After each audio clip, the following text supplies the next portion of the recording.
ثم پھر فلم وعلم آدم الاسماء كلها ثم عرضهم على الملائکہ، پھر وہ تمام چیزیں اللہ تعالیٰ نے فرشتوں کے سامنے رکھی، یعنی نام نہیں رکھے، وہ چیزیں رکھی. چیزوں کے نام کسے پتہ ہے؟ آدم علیہ السلام کو.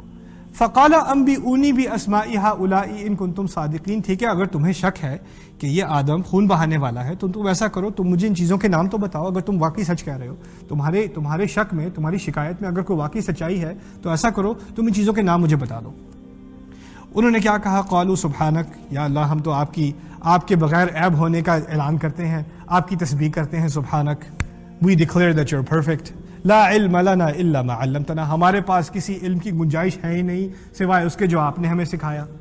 یعنی ان فرشتوں کو ان چیزوں کے ناموں کا کوئی علم نہیں تھا. اچھا، لیکن پھر یہاں پر ایک اور فلسفی مسئلہ، بہت خوبصورت مسئلہ. اللہ تعالیٰ نے یہاں چیزوں کے نام سکھائے ہیں، اور ہمیں پتہ ہے دو طرح کا علم ہے.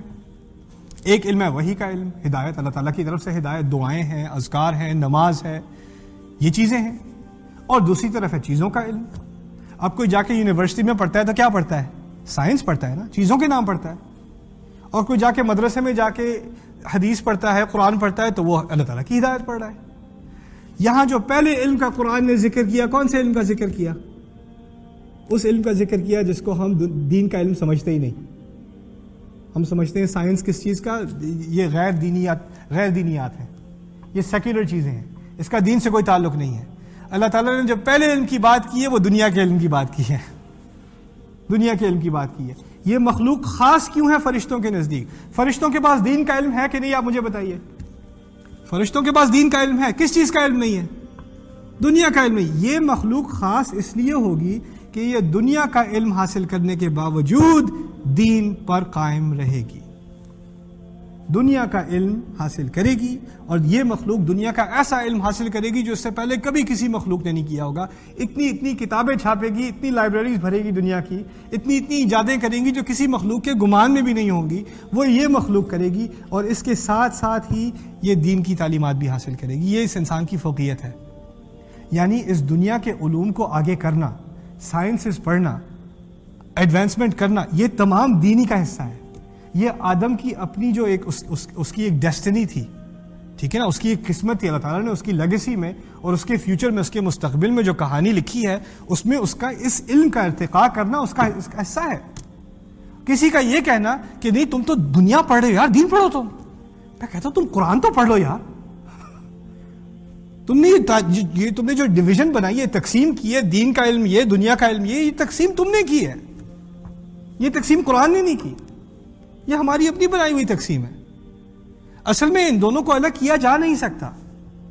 یہ اتنی آپس میں اتنی جڑی ہوئی چیزیں ہیں کہ جب اللہ تعالیٰ آیات نازل کرتے ہیں تو انہیں کہتے ہیں آیات.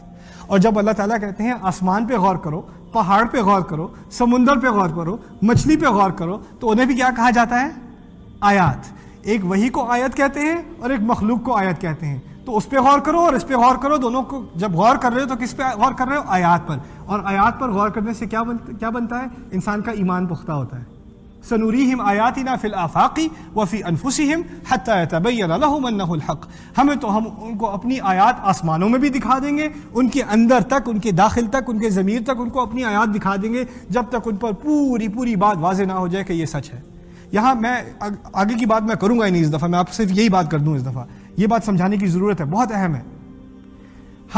ہمارے دماغ میں کیا ہے کہ ایمان کہاں سے آتا ہے؟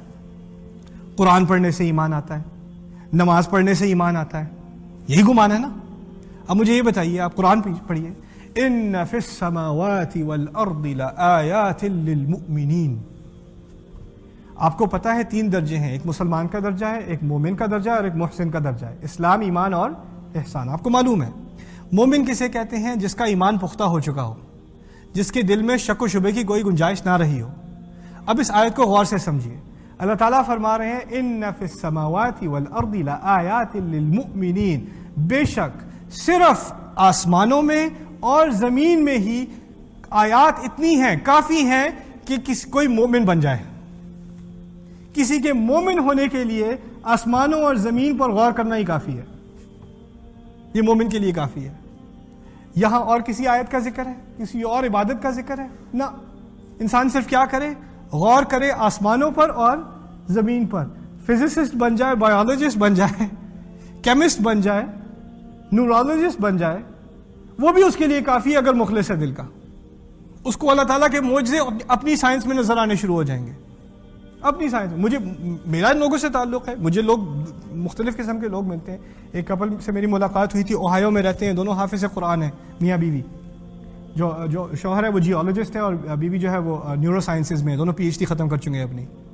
اور دونوں نے پی ایچ ڈی شروع کرنے کے بعد قرآن حفظ کرنا شروع کیا تھا. اور قرآن حفظ کرنا اس لیے شروع کیا تھا کیونکہ اپنی سائنس میں جتنا آگے سائنس میں بڑھ رہے تھے اتنا اللہ تعالیٰ کے معجزوں سے وہ متاثر. اسے بھی یہ بھی ایک عبادت ہے.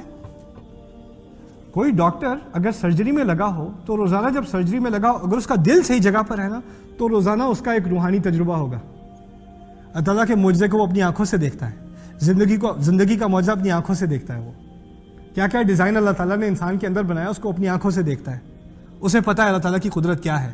یہ کوئی ایسی خود سے بننے والی چیز نہیں، یہ کوئی حادثہ نہیں ہے، یہ ایسے نہیں ہو سکتا. اس کا ایمان پکے سے پکا ہوتا ہی چلا جاتا ہے.